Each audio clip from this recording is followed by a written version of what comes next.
JD and SD. Take one. Hi, I'm Steven. My name's Jaclyn. I'm Steven's wife.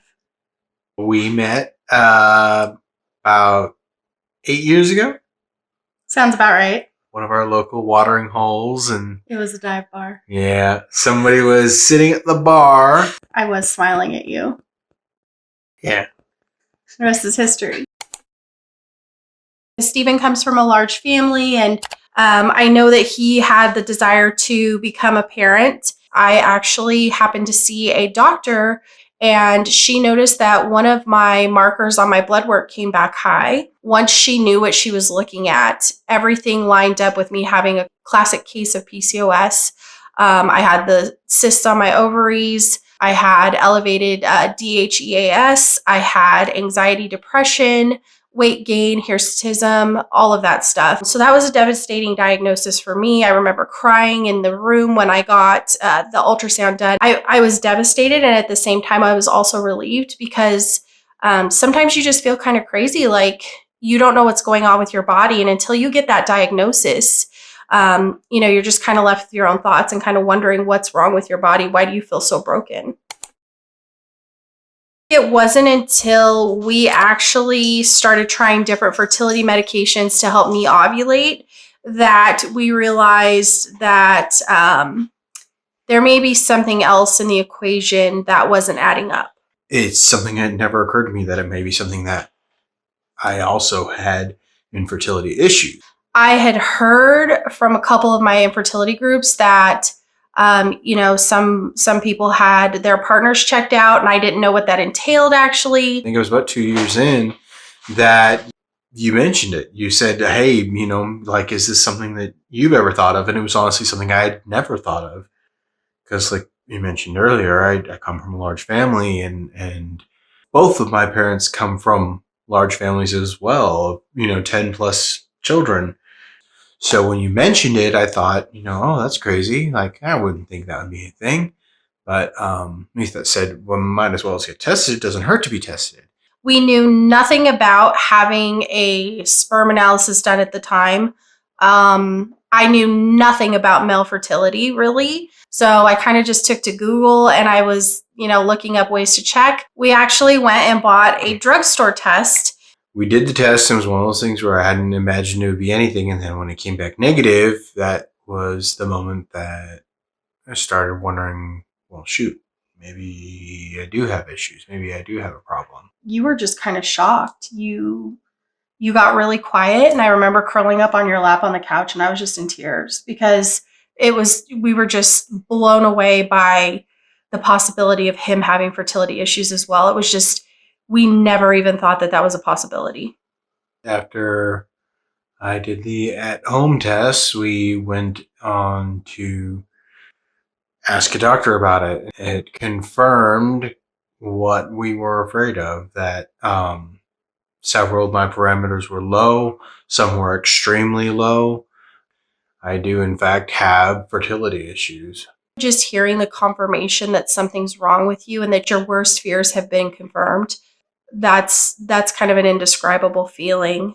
It's the feeling that you're a broken person. You don't function right. You don't operate on the most basic level that most humans are supposed to be able to function at. You can't do that. You can't provide that. And it's one of those things, it doesn't affect anyone in life except the people that you care about the most. The people that matter to you the most are the people that you can't help. It's a very shattering feeling. Love you.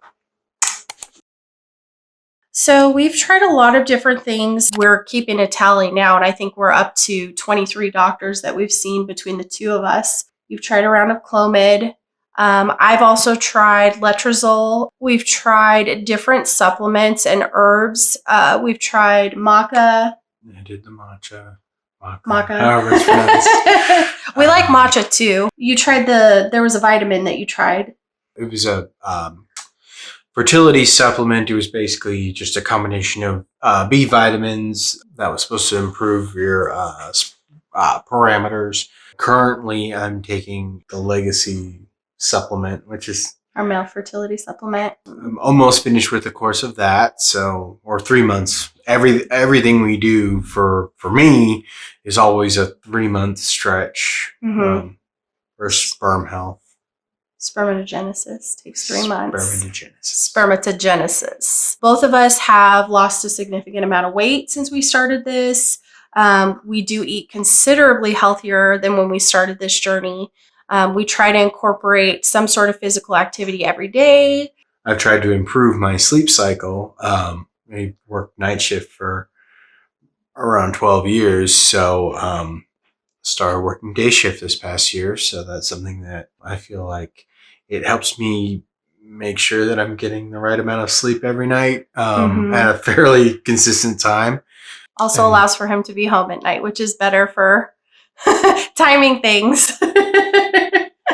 For us, I think the most important thing is being healthy because, despite infertility issues, if we do conceive a child, or should I say when we do, because I'm trying to remain hopeful, I would hope that we would want to be the healthiest versions of ourselves that we can be.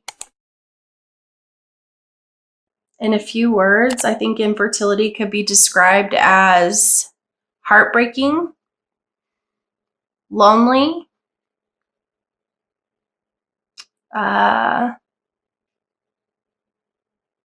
exhausting.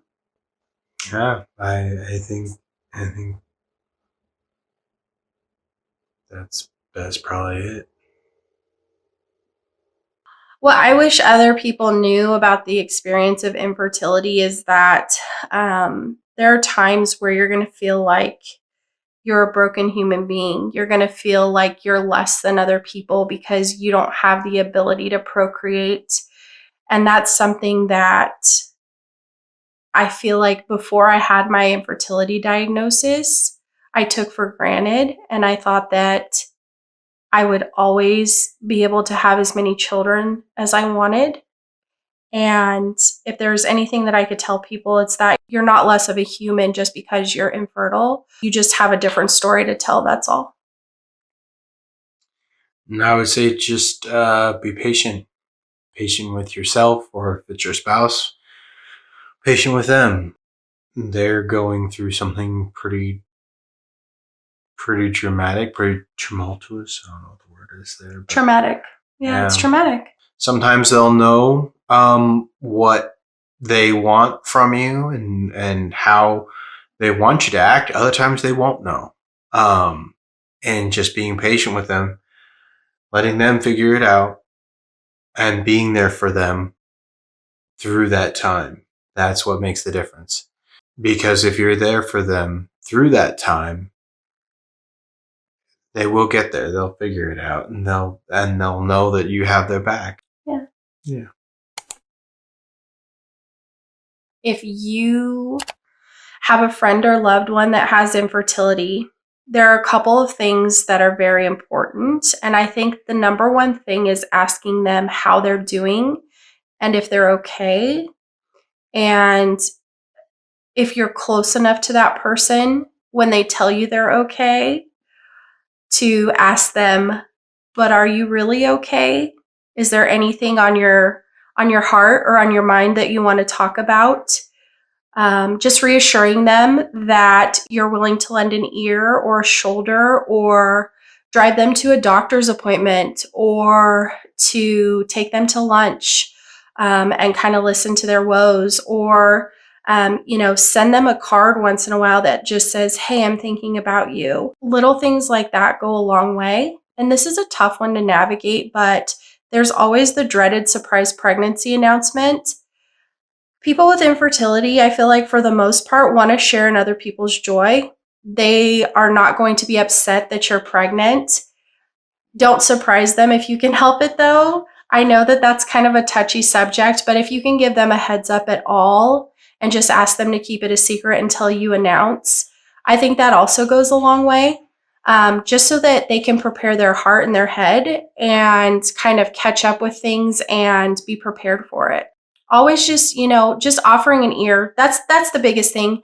This can be a very lonely diagnosis, and just knowing that you have people in your corner when you're having a bad day just goes so far in helping you, and just helping you to keep your head up through everything. You have anything to add to that? No. Signing up. Signing off. Bye.